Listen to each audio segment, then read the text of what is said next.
In a lot of ways, this Windows update feels like driving a car full of kids to Disney World. Are we there yet? I'm Woody Huffines. I own the Nerds to Go in McKinney and Frisco, Texas, and this is Tech for the Untechnical. The May 2020 rollout for Windows 10, the features update, is rolling out slowly. A lot of people still aren't seeing it. See other videos that I've talked about this update.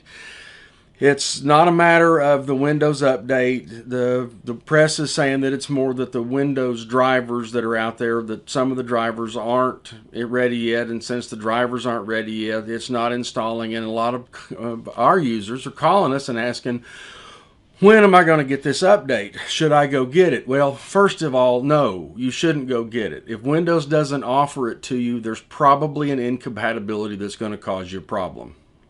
As we've talked about, the incompatibilities are the drivers, the little pieces of software that allow the hardware to talk to the software, and that's where the problem is.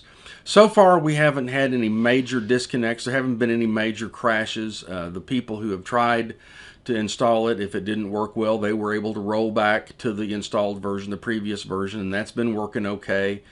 There's been some indication that it would work fine for a couple of 3 days, and then all of a sudden the Chrome browser and the Edge browser and the Brave browser would all get glitchy, but the Firefox browser wasn't. But users have been able to roll back to a previous version. Intel has a problem with their Optane drive. Optane drives are a way to make the computer look faster, even though it's really not. It's kind of like a hybrid SSD hard drive arrangement in the machine. Intel had some drivers. The simple driver update would fix that.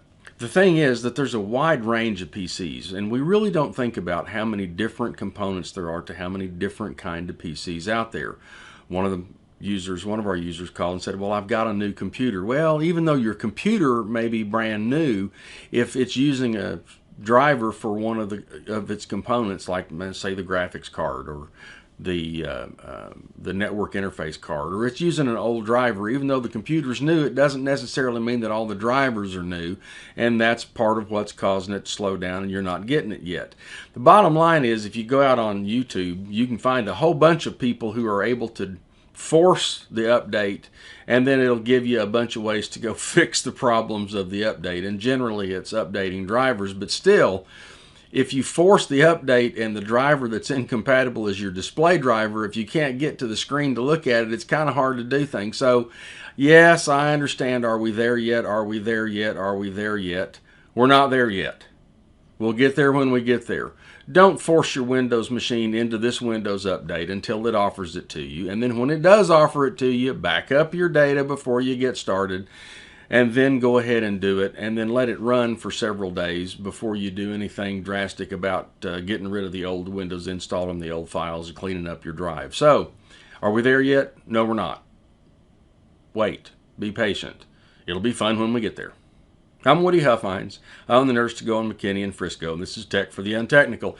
Hit the subscribe button, hit the like button, and comment and all that stuff. We'll see you again soon.